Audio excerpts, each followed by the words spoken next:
Have you ever wondered why you're still single despite all the work you put into yourself? I used to be the reject of the class and I thought no one would want me in their lives. So naturally I've spent the next 10 years studying the science of relationships, and throughout the decade I've had a chance to experience a couple of romantic relationships of my own, until I finally made the discovery that a lot out there about self-improvement is exactly what's keeping us single. And it all comes down to three main mistakes people with the self-improvement mindset make that ruins their dating lives. So let's tackle them today. By the way, I do recommend you to take notes because I'm going to go far beyond the simple look maxing or mental work to provide you with counter solutions to each of the big three mistakes and to make self-improvement work for you. Because let's be honest, you deserve better relationships and I want that for you.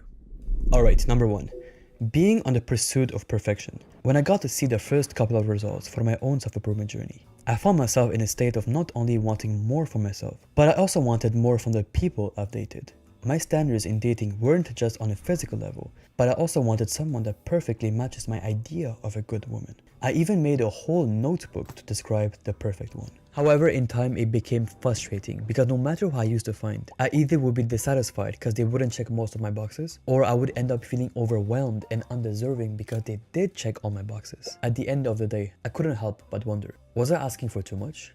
Were my standards too high? According to Logan Urie's book, How to Not Die Alone, there are 3 reasons why people overthink on self-improvement and struggle with dating.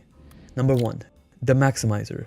A person that relentlessly pursues perfection, which often leads people to jumping to negative conclusions before even giving people you date second chances. This leads to someone who is constantly in the lookout for something better out there. Number 2.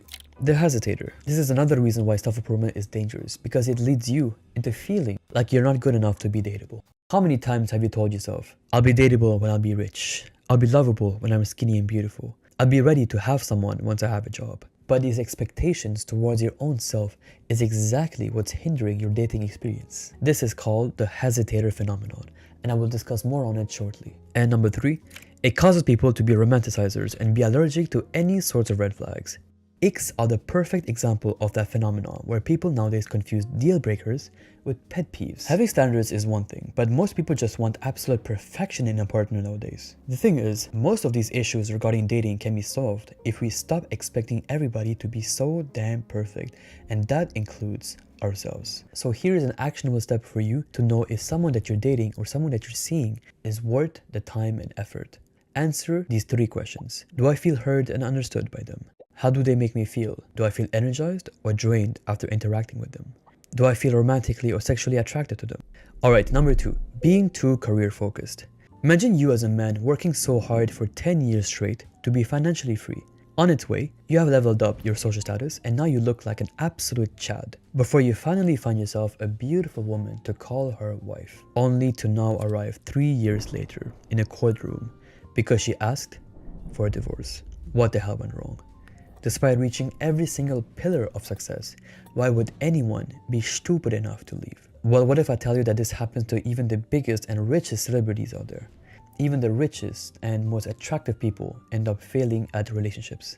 Why is that? Because of our inability to properly distribute our energy, will, and time, i.e. our resources, to our love lives as much as we do on other facets of life. Working on myself has been and still is a beautiful journey for me. It enabled me to be happier, be more attractive, get more girls. But most importantly, it has made me purposeful.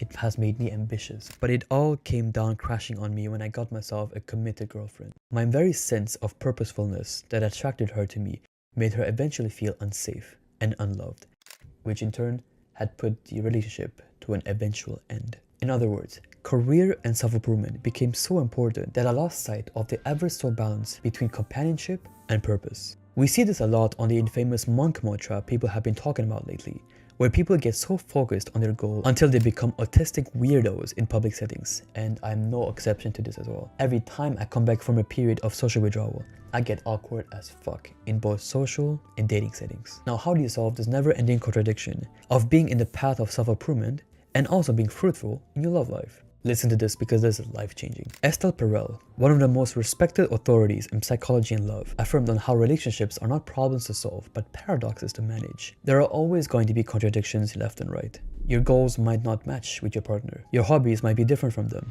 The key isn't necessarily to find balance. but to find a way to distribute your resources. For example, let's say you have a goal to make $10,000 per month, but you also have a girlfriend to take care of. Do you put all your time and energy into your goal? Or do you also prioritize your time with your girlfriend? If you do spend time with your girlfriend, are you able to shut your Korean brain off and be present with her?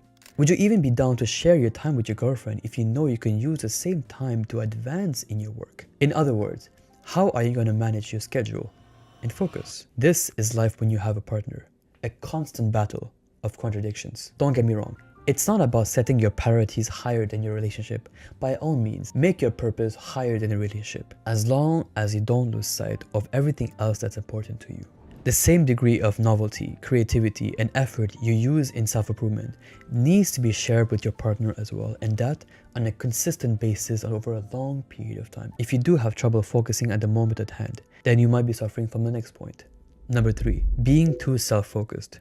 So much of my life was aligned to achieving physical strength, financial freedom, and social status that I got myself lost in the illusion that my value as a person resided in the things I've accomplished, when in reality, what actually helped us find true love and companionship isn't perfection of the self, but the acceptance of your own imperfections, or rather, the ability to be vulnerable and open up. The danger of self-improvement lies in a state of unfair comparison, in the gap between you and the person you one day seek to become. As previously discussed, this is a hesitator phenomenon. You become so obsessed with the notion of wanting to be better for your partner that you start asking yourself things like, I'll be more boyfriend material once I have 500k per month. I'll have men after me after I lose 200 pounds. Look, you're not gonna wake up one day and tell yourself that you're ready to date. Your dating life doesn't need any external conditions. Only your own self-esteem and self-acceptance are gonna dictate how ready you are to enter the social and dating scene.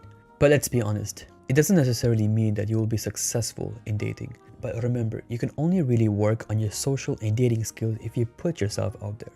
The actionable step for this one is easy enough to understand, but difficult to execute. Help one person once per day, no matter who it is, no matter how small it is. The reason why the majority of us are so depressed and self-conscious is because we are putting too much energy and thought into ourselves. Ask anyone who is depressed on why they are depressed. I bet you are going to get an answer that starts with the letter I. I'm so useless. I don't know. I feel empty.